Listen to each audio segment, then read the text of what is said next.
Pakistan Peoples party Berlin نے ابھرتی ہوئی نوجوان قیادت عابد حسین بلوچ کو پیپلز پارٹی برلن کا نائب صدر منتخب کر لیا۔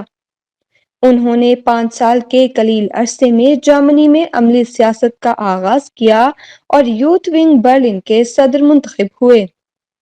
عابد بلوچ نے کچھ ہی عرصے میں یوتھ ونگ کو فعال بناتے ہوئے نوجوانوں میں سیاسی شعور بیدار کرنے میں اپنا کردار ادا کیا۔